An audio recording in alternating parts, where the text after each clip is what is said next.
வணக்கம் நண்பர்களே. நீங்கள் எவ்வளவுதான் கடினமாக உழைத்தாலும் உங்களால் நினைத்த செல்வத்தை அடைய முடியவில்லையா? இந்த பதிவை முழுமையாக பாருங்கள். தெனாலிராமன் கதைகளில் பணத்தை சேமிப்பது மற்றும் புத்திசாலித்தனமாக செலவு செய்வது பற்றிய நுண்ணிய பாடங்கள் நிறைய உள்ளன. அவரது கதைகள் மூலம் நாம் கற்கும் சில முக்கிய பண பாடங்கள் இங்கே. 1. அறிவே முதன்மையான செல்வம். காளி அம்மன் கதை. ஒருமுறை காளி அம்மன் தெனாலிராமனுக்கு முன் தோன்றி ஞானத்தை குறிக்கும் பால் குடத்தையும் செல்வத்தை குறிக்கும் தயிர் குடத்தையும் கொடுத்து ஒன்றை மட்டும் தேர்வு செய்யும்படி கூறினார். உடனே தெனாலிராமன் ஞானமில்லாத செல்வமும் செல்வமில்லாத ஞானமும் பயனற்றது என்று கூறி இரண்டையும் சேர்த்தே குடித்துவிட்டான். இதில் நமக்கு கிடைக்கும் பாடம்: ஞானமும் செல்வமும் ஒன்றுடன் ஒன்று இணைந்திருக்க வேண்டும். பணத்தை கையாள்வதற்கு அறிவும் புத்திசாலித்தனமும் மிகவும் அவசியம். 2. தோற்றத்தில் மயங்கி ஏமாறாதீர்கள். போலி சாது கதை. தெனாலி கிராமத்தில் ஒரு போலி சாது வந்து மக்கள் தமக்கு காணிக்கை கொடுத்தால் ஆசீர்வதிப்பதாக கூறினார். தெனாலிராமன் அந்த சாதுவின் பகட்டான தோற்றத்தில் மயங்காமல் சில கேள்விகள் கேட்டு அவரது பொய்யை கண்டுபிடித்து மக்களை காப்பாற்றினார். இதன் பாடம்: அழகான பேக்கேஜிங். புகழ்பெற்ற நிறுவனம் என்று தோற்றத்தில் மட்டும் மயங்கி பொருட்களை வாங்க வேண்டாம். எந்த ஒரு முதலீடு அல்லது பொருளை வாங்கும் முன்பும் அதன் உண்மையான மதிப்பை ஆராய்ந்து விளம்பரப் பொய்களில் ஏமாற வேண்டாம். 3. பிரச்சனைகளுக்கு பணமே தீர்வு அல்ல. பேய் வீடு. தந்திரம். ஒரு நாள் தெனாலிராமனின் வீட்டை திருடர்கள் கொள்ளையடிக்க திட்டமிட்டனர்.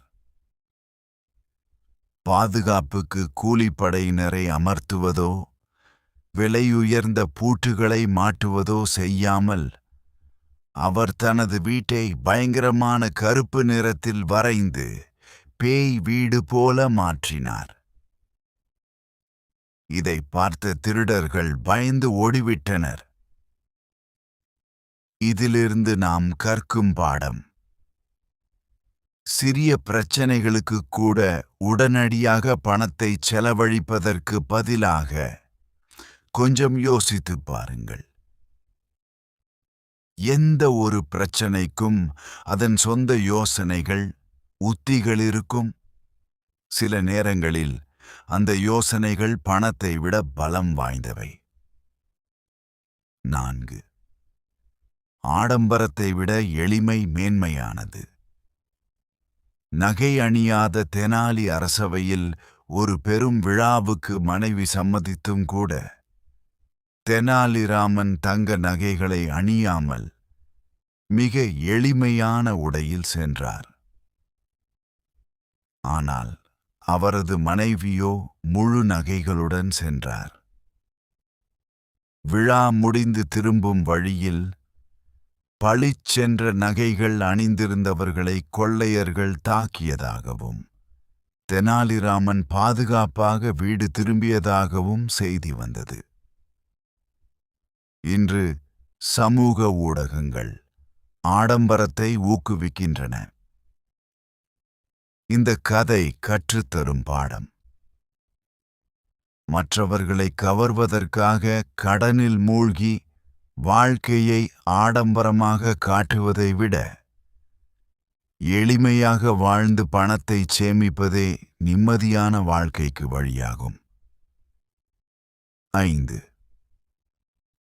நீண்ட கால சிந்தனை வேண்டும்.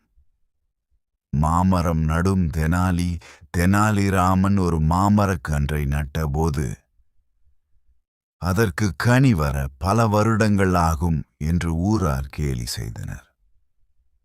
அதற்கு அவர் கூறிய பதில், நான் இன்று மாம்பழம் சாப்பிடுவதற்கு யாரோ ஒருவர் கடந்த காலத்தில் மரம் நட்டதால்தான் இப்போது என்னுடைய முறை.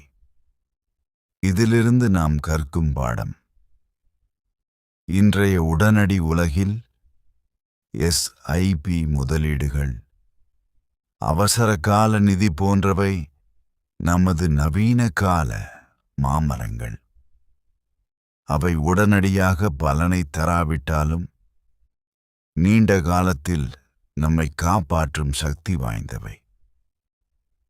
ஒரு சூதாடியைப் போல் உடனடி லாபத்தை மட்டும் பார்க்காமல் ஒரு தோட்டக்காரரைப் போல் பொறுமையுடன் முதலீடு செய்ய வேண்டும். 6.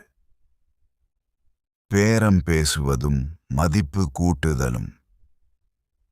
அதிக கூலி வாங்கிய பார்ப்பன் அரசவைக்கு தலைமுடி வெட்டுபவர் ஒருவர் தெனாலிராமனிடம் மிக அதிக கூலியை கேட்டார். உடனே தெனாலிராமன், உனக்கு அதைவிட பெரிய பலனை தரக்கூடியதாக மன்னருக்கு ஒரு பரிந்துரை கடிதம் எழுதித் தருகிறேன் என்று கூற, அதை ஏற்றுக்கொண்ட அந்த பார்ப்பனருக்கு அரசவையில் நல்ல வேலை கிடைத்தது. இங்கு நாம் தெரிந்து கொள்வது, பணத்தை மட்டுமே பேரம் பேசும் ஒரு பொருளாக எண்ண வேண்டாம். சில சமயங்களில் நமது திறமைகள் அல்லது உதவிகளை வைத்தும் பேரம் பேசி மதிப்பை உருவாக்கலாம். குத்தகை தொகை, சேவைகளுக்கான கட்டணம் என எதுவாக இருந்தாலும் கேட்பதற்கு கூசாமல் பேரம் பேசுவது ஒரு முக்கியமான திறமையாகும். 7. எங்கே பணத்தை மறைப்பது? பண பாதுகாப்பு. திருடர்களிடமிருந்து தனது பொருட்களை பாதுகாக்க தெனாலிராமன் ஒரு பெட்டியில் கற்களை நிரப்பி அதை தமது வீட்டு கிணற்றில் விழச் செய்தார். அவர் தனது நகைகளை உண்மையில் மிகவும் பாதுகாப்பான, எதிர்பாராத வேறு இடத்தில் மறைத்து வைத்திருப்பார். இதன் மூலம் நாம் கற்றுக்கொள்வது, நமது வருமானத்திற்கு ஏற்றவாறு பணத்தை வெவ்வேறு இடங்களில், வங்கிகள், நிலம், பரஸ்பர நிதி, பாதுகாப்பாக வைப்பது அவசியம். இறுதியாக, தெனாலிராமனின் இந்த கதைகள் நமக்கு உணர்த்துவது, புத்திசாலித்தனமான பழக்க வழக்கங்களும் நிதானமான சிந்தனையுமே செல்வத்தை குவிப்பதற்கான அடித்தளமாகும். ஞானம் மற்றும் நகைச்சுவை உணர்வு பணத்தை விட வலிமையானவை. இந்த கதைகள் உங்களுக்கு எது மிகவும் பிடித்திருந்தது? ரன்